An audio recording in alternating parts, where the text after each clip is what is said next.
Buenos días, maestra. Este es nuestro proyecto final de la clase de análisis numérico. Mi compañera es la señorita Magaña Moreno Cristina Isela. Yo soy Luis David Ortiz Morales y vamos a presentar un problema que requiera los métodos numéricos en la aplicación en la ingeniería civil. Nuestro trabajo tiene las partes de introducción, el marco teórico, el problema, la solución del mismo, las conclusiones a las que hemos llegado y la bibliografía de los lugares en los que nos referenciamos.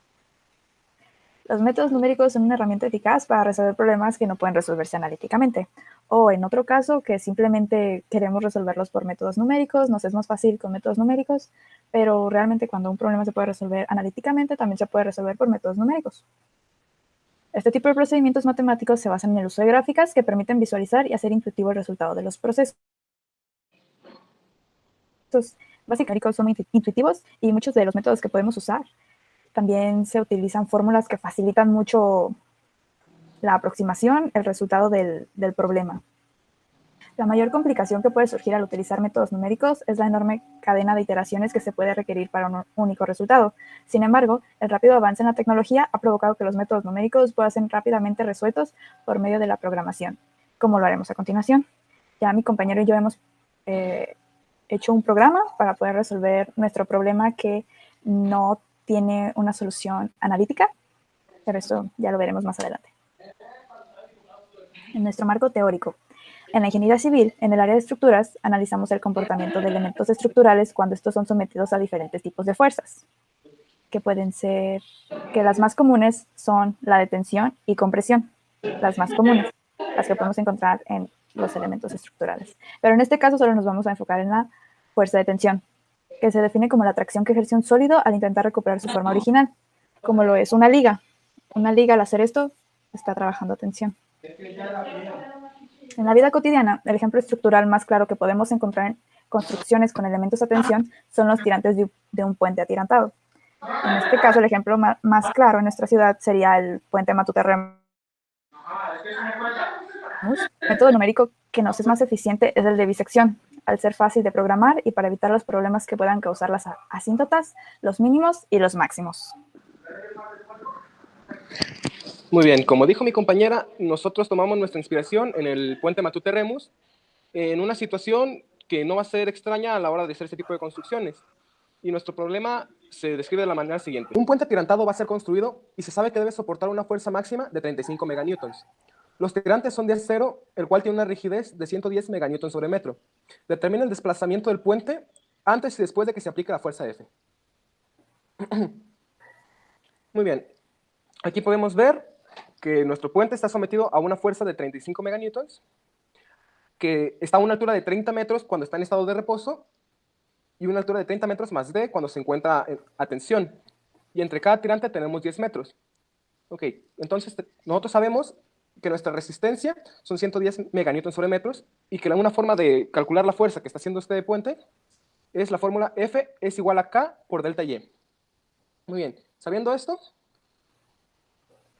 lo primero que tendremos que hacer sería entrar en la cuenta de que, nombrándolos por letras de izquierda a derecha, cable A, B, C y D, los cables DC que se encuentran más al centro están sometidos a la misma fuerza y se encuentran a la misma, y tienen la misma longitud, perdón, entre sí. De igual manera, los cables A y D, que se encuentran en los extremos, sufren lo mismo, están haciendo la misma cantidad de fuerza y tienen la misma longitud con respecto a ellos, pero distinta a los cables centrales. Entonces, lo primero que tendríamos que calcular será la hipotenusa o la longitud que adquieren esos cables una vez se está aplicando esa fuerza, la cual, por teorema de Pitágoras, sabemos que la hipotenusa de los cables más centrales sería la raíz cuadrada de su base, la cual serían 5 metros al estar a la mitad de los 10, sería 5 metros elevado al cuadrado, lo cual nos da 25, más la altura, que en este caso serían los 30 metros, más la diferencia d. Entonces lo tomaríamos de esta manera, 30 metros más d y elevado al cuadrado, y a esto le sacamos raíz. Lo mismo pasa con los cables de los extremos, los cuales al encontrarse a 15 metros con respecto del centro, estarían sometidos a una, perdón, al estar a 15 metros del centro, tendrían una base cuadrada igual a 225, más la suma de la altura, que al igual que en el caso anterior, será de 30 más d elevado al cuadrado. Ok, sabiendo esto, pasamos a calcular lo siguiente. que sería la fuerza. La fuerza, como vimos acá en la fórmula, sería el módulo K, que determina la rigidez, en el cual en ambos casos sería una constante de 110 por 10 elevado a la 6. Esto se multiplicaría por delta Y. Delta Y nos está mencionando el estiramiento que va a sufrir ese cable después de que se le aplique la fuerza. Entonces esto se tendría que calcular restándole a la longitud mayor del cable su longitud menor. Su longitud mayor, como caímos en la cuenta anterior, en los cables centrales sería igual a la raíz de 25 más 30d elevado al cuadrado. Y su longitud menor sería esta misma fórmula, omitiendo únicamente el término d, lo cual nos daría como resultado la raíz cuadrada de 925. En el caso de los cables de los extremos, hacemos exactamente lo mismo. La constante K la tomamos y la multiplicamos por su hipotenusa en estado de tensión, la cual sería dada por raíz de 225 más 30 más d elevado al cuadrado, menos la raíz de 1125, que podríamos ver que sería lo mismo que sumar 225 más 900, que es el cuadrado de 30, y esto nos daría lo que sería la longitud del cable en estado de reposo. Sabemos por estática que para que un objeto se encuentre en estado de equilibrio, la sumatoria de todas sus fuerzas tiene que ser igual a 0. En el caso de las fuerzas en el eje X, estas al no encontrarse sometidas a una fuerza externa, únicamente tienen que equilibrarse entre sí. Esto se consigue fácilmente, ya que están igualmente espaciadas e igualmente anguladas, pero en sentidos contrarios. Esto es lo que nos ayudará a obtener el equilibrio en el eje X. Como en este caso la angulación se encuentra en la parte superior del puente, el coseno lo vamos a encontrar en la parte vertical, mientras que los senos se consideran en la parte horizontal. Sabiendo esto, para los ángulos centrales, nosotros tendríamos que estos son multiplicados por la fuerza que ya pudimos definir anteriormente como F de BC, multiplicados por el seno, como acabamos de mencionar, del ángulo alfa, que sería el ángulo de la vertical con respecto a los cables más centrales. Eso es lo que consideraríamos como alfa, los ángulos centrales. Mientras que consideraríamos como beta los del centro hacia los ángulos más externos, hacia los cables más externos, perdón. Entonces, repitiendo lo anterior, el equilibrio se conseguiría al multiplicar la fuerza del cable central por el seno de su ángulo, más la fuerza del cable lateral por el seno también de su ángulo, menos esto mismo, pero con los cables del lado contrario. ¿Esto qué nos daría? Nos daría, como tenemos escrito, F de BC por seno de alfa más F de AD por seno de beta menos F de BC por seno de alfa menos F de AD por seno de beta.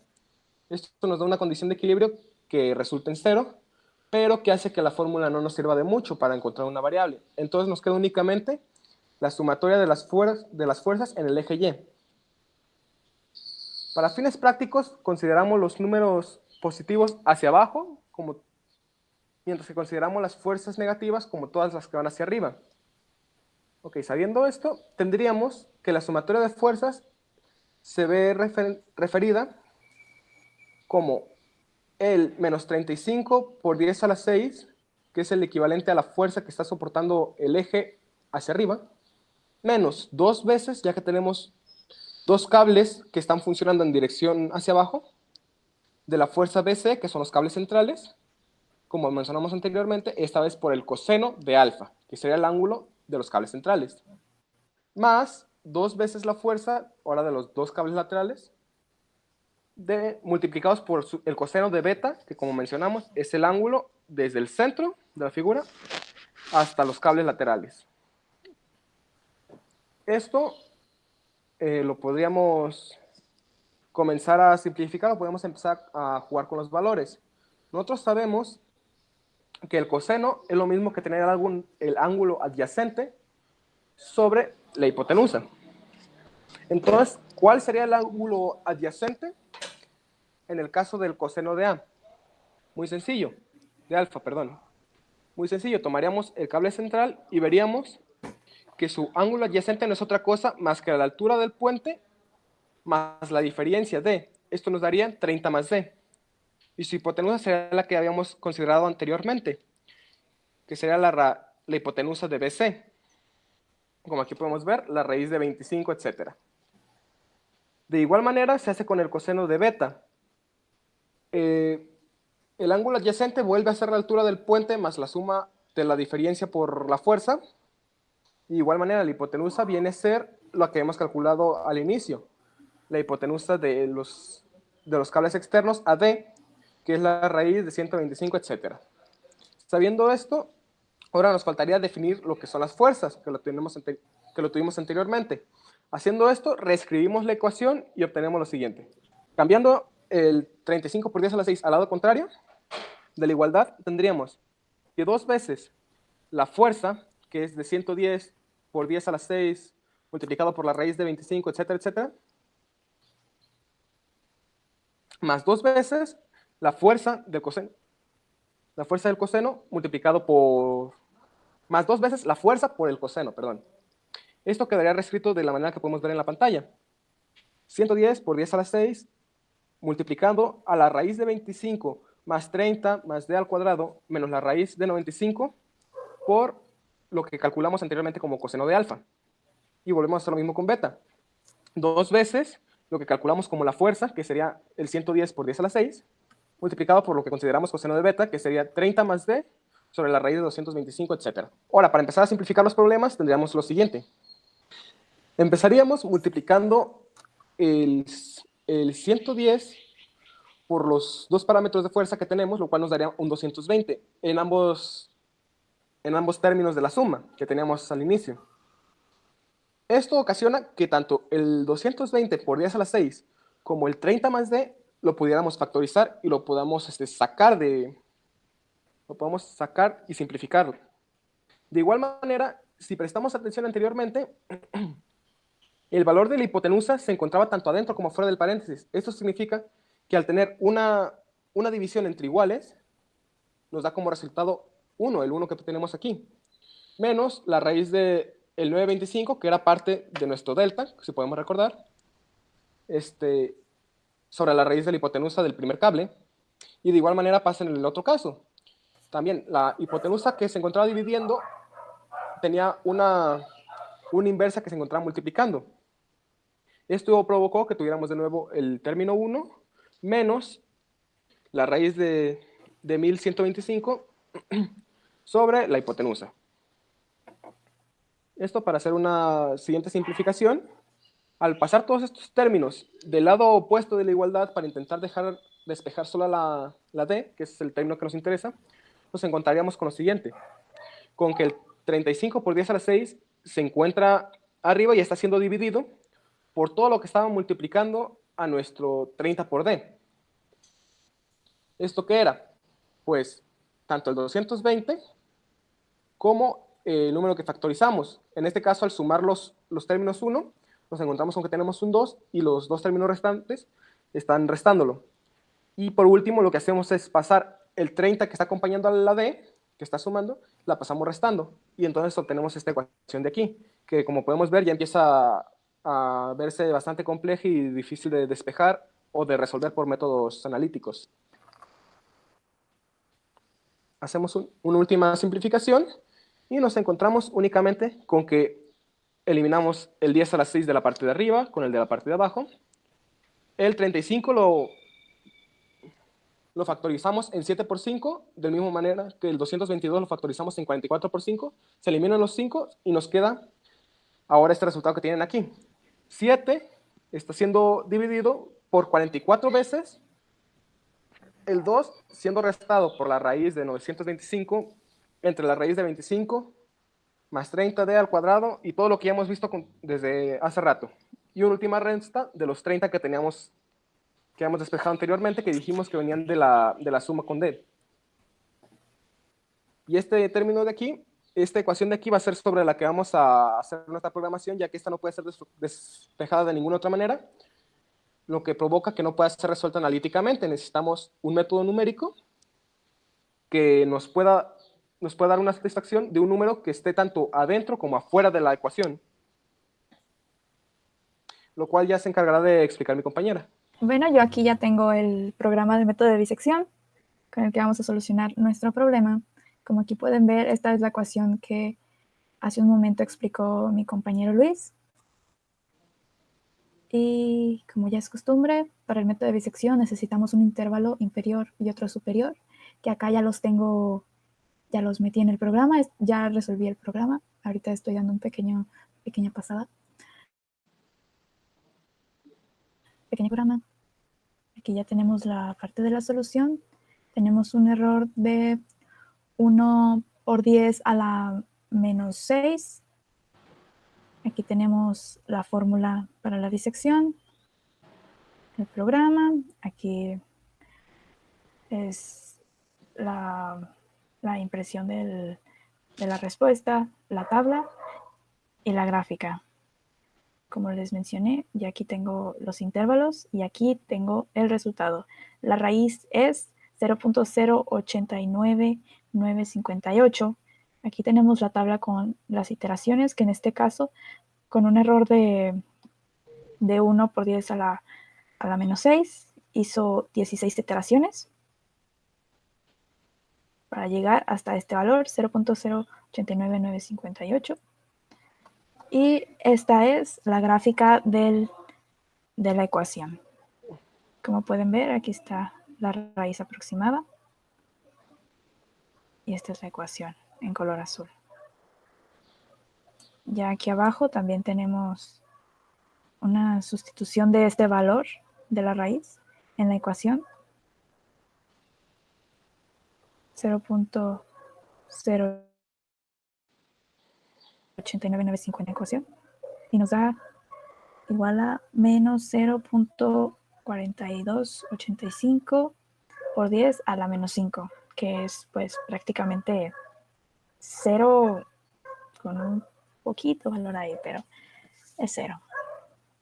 Como pudimos ver, ya encontramos con que nuestra ecuación está bien desarrollada, nuestro programa también nos arroja un error despreciable.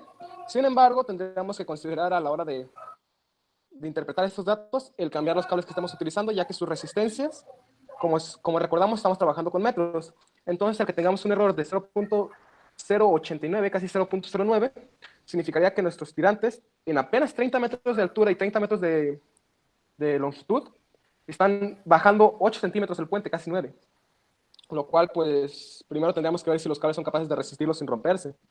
Pero lo más conveniente en este caso sería el cambiar a un calibre mayor los cables que están utilizando en este puente, o a una mayor cantidad. Y nada más para corroborar nuestra respuesta, estamos utilizando GeoGebra. Ya graficamos nuestra ecuación. Aquí la tenemos. Y aquí está la gráfica. Y como pueden ver, la raíz es de 0.089689. Una diferencia despreciable, pero pues nada más para que tengamos otra referencia. Bueno, ya para concluir, como pudimos ver, pese a que los métodos numéricos no nos dan la exactitud que nos da un proceso analítico, tampoco es que pueda ser algo muy desastroso, no nos dan un error que pueda significar un cambio considerable en nuestros cálculos. Esto más aún si tenemos la paciencia o si tenemos el software adecuado para hacer la cantidad de iteraciones que necesitamos para que resulte correctamente. Además de que, pues como pudimos ver, este tipo de ecuaciones van a ser utilizadas, este tipo de métodos van a ser utilizados casi exclusivamente en situaciones en donde o el despeje se nos haga imposible por alguna razón, porque se causen raíces muy complejas o que los procesos nos puedan llevar a raíces imaginarias incluso, o en situaciones en donde simplemente es muy complicado hacer el despeje, como vimos en el caso anterior. También tenemos que mencionar que los métodos numéricos, pues, pueden ser utilizados en cualquier aspecto de la vida, no solamente ingeniería, sino también de la vida cotidiana. En cualquier problema en el que nos veamos obligados a utilizar lo que solíamos llamar prueba y error, los métodos numéricos serían una excelente opción para evitarnos el estar con el descarte. Ya tenemos un proceso sobre el cual basarnos y sobre el cual ir avanzando para llegar a los resultados que buscamos. Y ya, lo último que cabría decir sería que todos los métodos numéricos son una herramienta que, aunque en un principio podría parecer tediosa, no tenemos que olvidar, como dijimos al inicio, que vivimos en la era de la tecnología y que ahora podemos dejarle todo el trabajo de hacer los cálculos difíciles a una máquina y únicamente quedarnos con los resultados que arroje. Y pues bueno, por nuestra parte sería todo y muchísimas gracias por su atención. Gracias.